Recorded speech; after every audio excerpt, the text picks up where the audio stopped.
This is the new Chevrolet Trax. And that is Dennis Rodman of Valenzuela.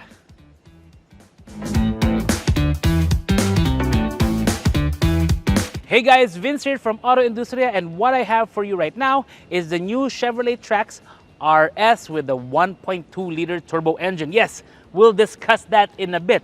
Now, the interesting thing about what Chevrolet has been doing in the last couple of years, well, they've kind of been confusing us because big models like the Trailblazer now become small, and now small models like the Trax have become bigger. Well, bigger a bit because this is now a compact crossover SUV, not a subcompact crossover like the Trax from before, and the Trax before that we actually liked in terms of a lot of its appeal and design and so on and so forth.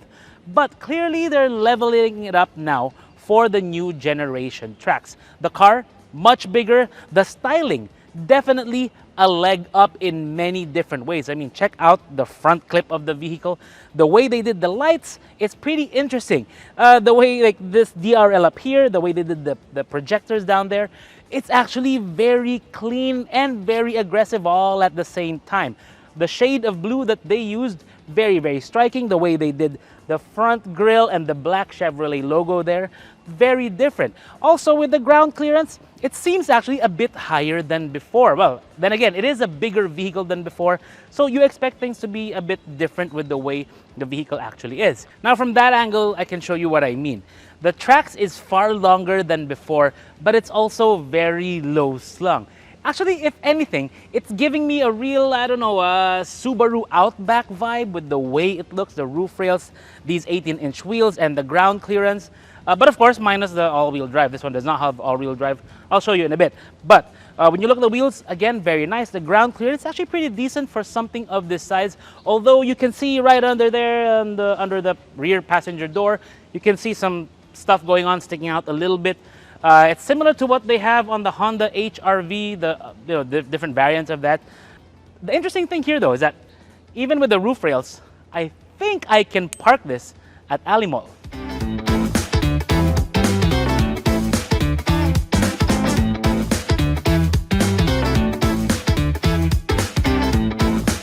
So the back of the Chevrolet Trax actually looks really good, especially in this shade of blue. The way they did the taillights, these are actually really nice. LEDs, of course. The contrast, again, with the blue and the black is very nice. They also have Trax right here. No fake tailpipes. Yes. They also have the black Chevrolet logo, which is actually really cool. That's really something different about these new generation Chevrolets, especially this RS trim. I mean, as you can see, RS right there. The tailgate, it's actually a power lift gate. That makes it very, very convenient to use. In this configuration, the space measures about 35.5 inches long from here to there and 40.5 inches wide from on the narrowest points. At the widest point right here, it's about 53.5. Now, there is this tonneau cover that is easily removable if you so wish. That can go out pretty easily right there. And what you end up now is you get a space that's about 46 inches, sorry, 26 inches tall from here to there. Not 46, that's way too big. What's also nice here is that this one does have a spare tire and actually a bit more space underneath to store stuff that you don't want to, people to see. Also, if you're changing a tire, and that's kind of a hassle, but what's good is that they actually factored in a little hold open for when you actually have to access something from under there. But if you want absolute maximum space, well, what you can do is you can fold down these rear seats, push that down, and push that down. So useful, the Manfrotto. And what you end up with is a space that measures up to 56. Tama ba, Zach? 56? There you go. 56 inches long from here right up to there, making this a very spacious cargo area and a pretty wide one too.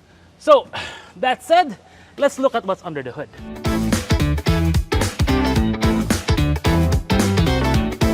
Now here is where it gets really interesting. Most car makers are usually going for a 1.5-liter turbo gasoline engine, but Chevrolet chose a 1.2-liter turbo gasoline 3-cylinder engine with a 6-speed automatic driving only the front wheels. There's no all-wheel drive option in this one. So turbo gasoline, that means the turbo is in the back, hence all the heat shielding over there to prevent it from making the cabin uncomfortable. You have the intercooler actually down here somewhere. And the power, it makes 137 PS and 220 Newton meters of torque. Yes, I made a mistake on that one. Now, a couple of things to note here. First, the vibration of the 3-cylinder engine. If you notice, it actually doesn't affect the cabin too much. That's something I noted for the first time I took this around. It's actually quite nice. The vibrations of the 3-cylinder, not a problem inside. They did a really good, I think that's one of the biggest engine mounts to manage that I've seen in a 3-cylinder car, so good on Chevrolet. Second, some details here, like the way they did the battery thing here, terminal, has a little quick access port there. That's pretty cool, I thought. Also, the way they structured the actual platform of this one is very different because the support for the engine bay is actually a bit further back than you would normally expect. There's actually quite a bit hanging out over the front, which is different to a lot of cars we've driven in the market. So, anything else to note here? ECU over there, fluids over there. The shock towers are of course connected, should mean good handling. But yeah, so that's about it. Now let's go inside because there's a lot to discuss there.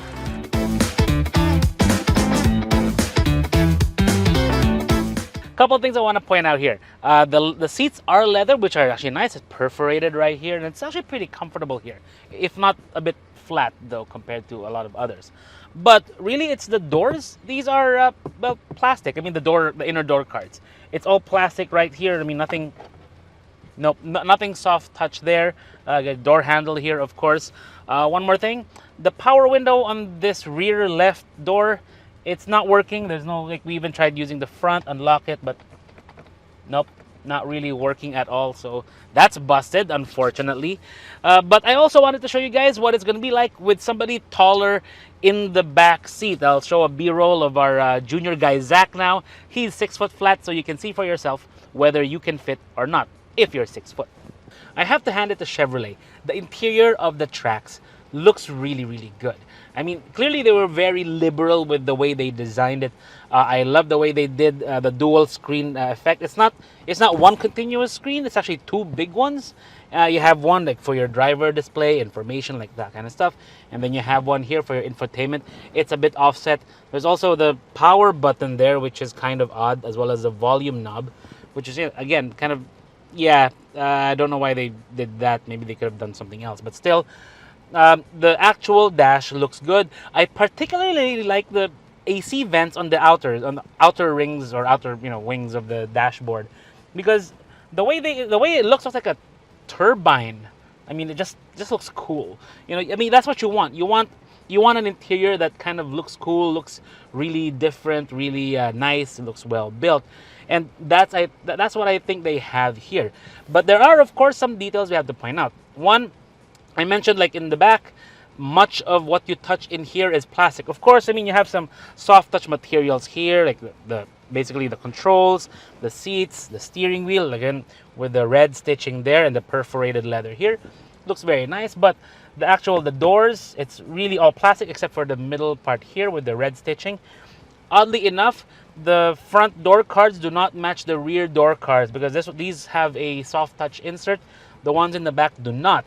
The dashboard, plastic even here. It's really something that I did not expect for something of this price, and we'll tell you the price in a bit. Also, some things about the build quality when it comes to the alignment of the doors. I also pointed it out with the Chevrolet Trailblazer, the Korean-made one now available in the market. The alignment, like right here, is actually pretty. That's maybe about I don't know, 4 or 5 millimeters off. It's like stepped like that. So that's something to keep in mind as well. It's like they could have done a little bit better with that. On the other side, it's a bit aligned, even though the actual vent on the inside doesn't seem to be that perfectly aligned. But again, I'm nitpicking here.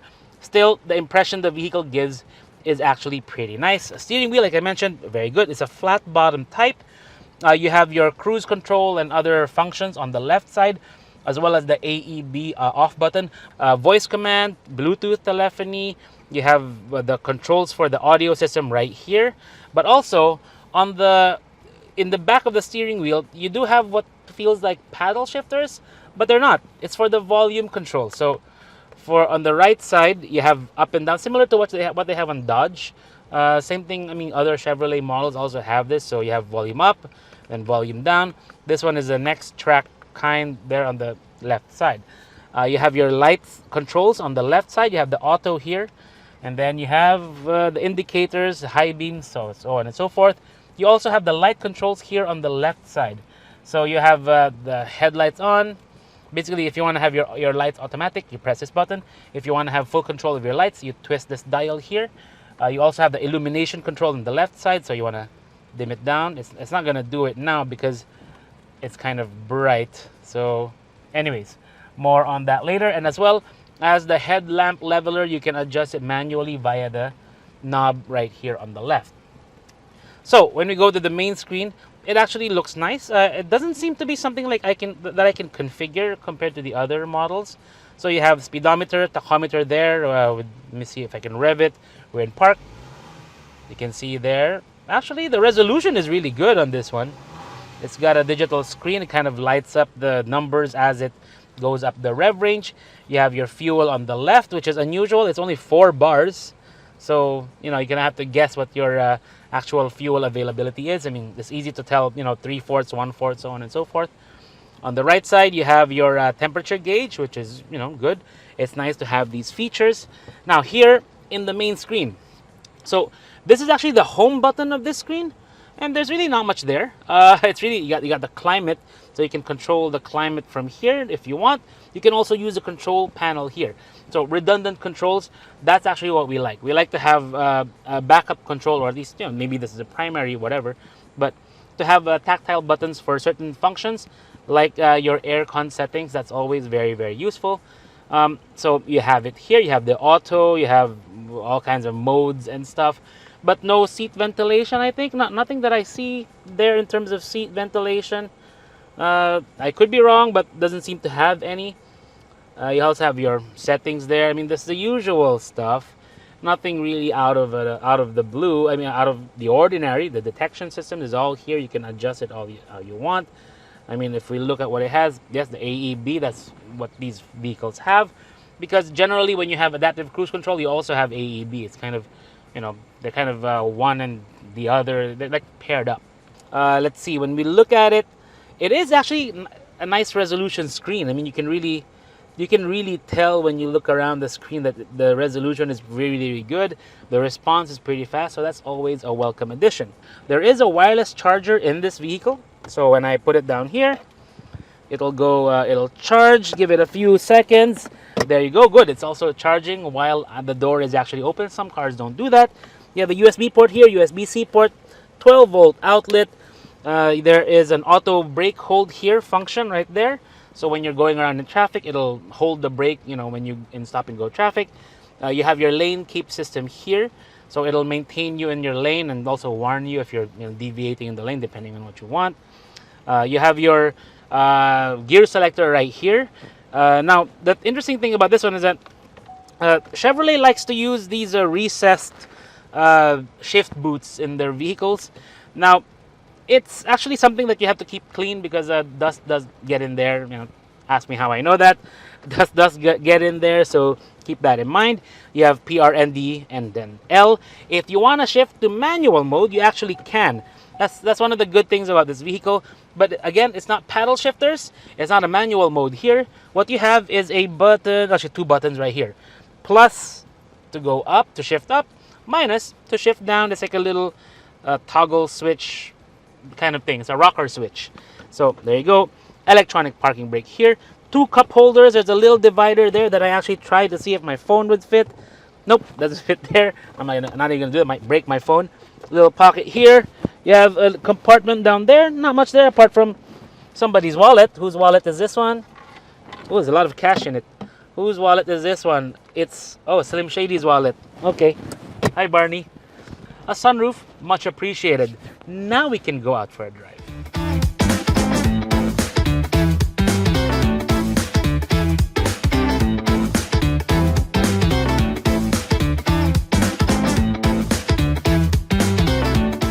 when a brand launches a new model here in the Philippines, there's always a lot riding on it. But with the Trax, probably even more so. Because recent developments with the Chevrolet brand and with the distributor are actually very critical. It means like the success of the Trax is very, very critical. Their model range is not as diverse as before. And they also lost the advantage of having ASEAN-made models in the form of the Thailand-made Colorado and the older PPV Trailblazer, as well as the Spin before from Indonesia. Now they have to go to China for the Tracker. They have to go to Korea for the, what is this? The Trailblazer, or the smaller Trailblazer crossover. And also Korea for this one. And then the USA for the other models.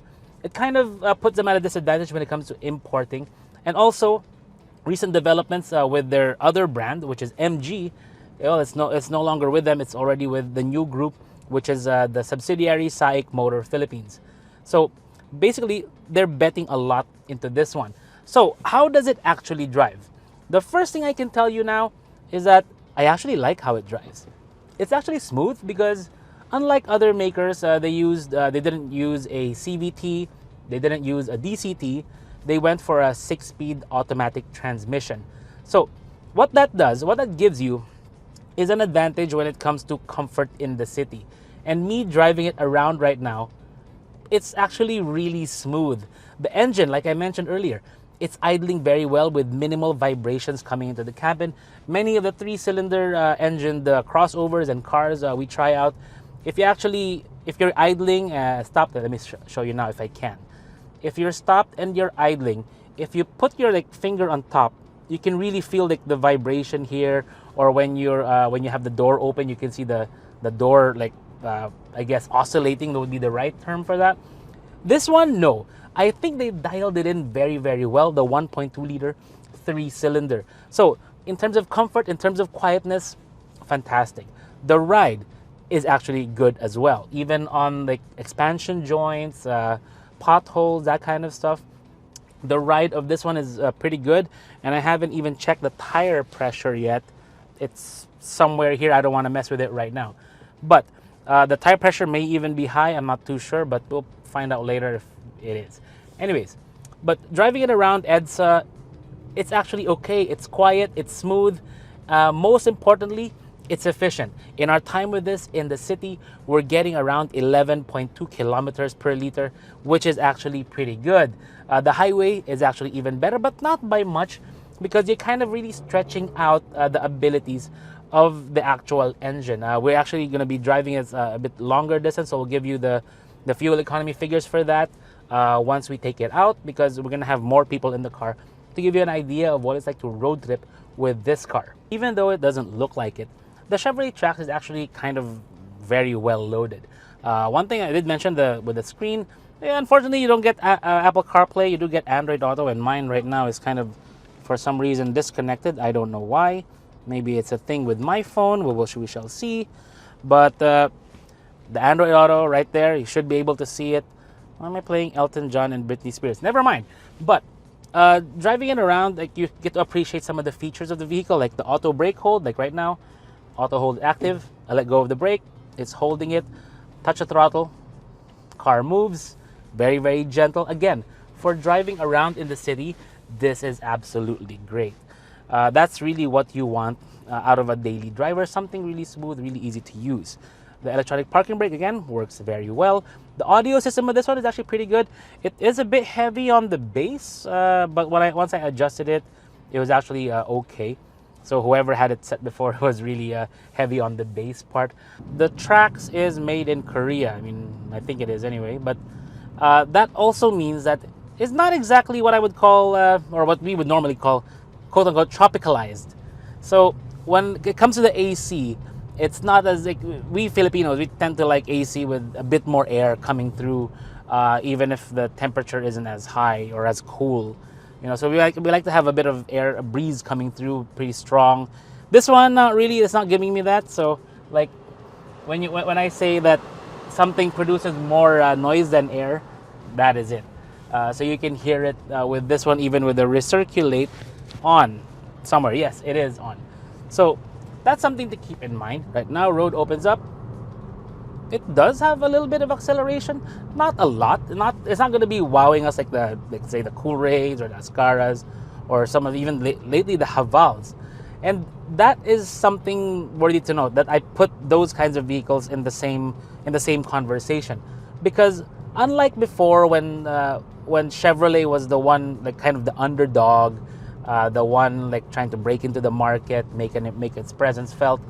Well, that's kind of changed already, because it's really the Chinese automakers that are that everyone's eyes are on, because the vehicles are coming up are getting better and better with every generation, with every facelift, with every update, with every year, with every new one introduced. They're getting better and better and better. And it's actually brands that are like Chevrolet that are going to be feeling the brunt of that, because a lot of eyeballs are already there. And when it comes to the pricing, they also have an advantage. This one, unfortunately, doesn't have the advantage of that pricing, but it does have plenty of things with it that can really attract a lot of customers. But to talk more about that, well, let's go back to the warehouse and see where this fits in all that's going on in our industry.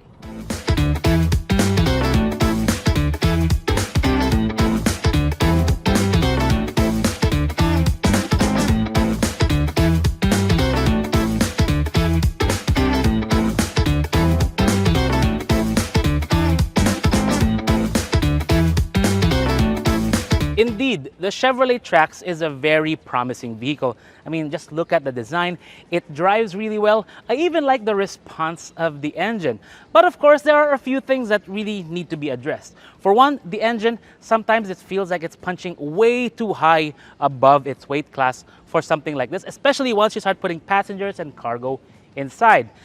Two, the interior, yes, it does look good, but we did find some issues with the fit and finish, the alignment, and of course, general feeling of plasticiness all around inside.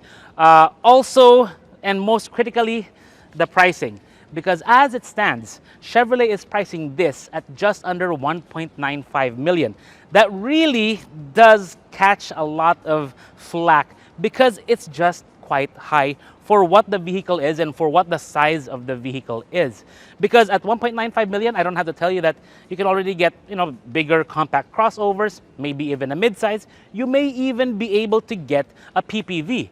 Yeah, I think you will be able to get a 7-seater SUV for the price of this. Of course, not as many features, but still a bigger car overall. And that's going to be the problem for Chevrolet, because as we've noticed with the past, with the Tracker, the Trailblazer, and now the Trax, the pricing seems to be a bit off the mark. It's not striking the right chord in our market when it comes to where the pricing of their vehicles are to where the market thinks the pricing of the vehicles should be. Of course, Chevrolet is a great brand, and particularly the look of the vehicle, yes, very impressive, but they're going to need a bit more than just the brand to be able to market to our market, because, well, customers, we're already seeing a lot of great vehicles in our showrooms to be able to compete and outclass us in many different ways. But hey, let me know in the comments below what you think of the new Chevrolet Trax. Does it look good? Do you think it has potential? Or do you think that had they priced it right, well, it would be a big hit in our market? This is Vince of AutoIndustriya.com.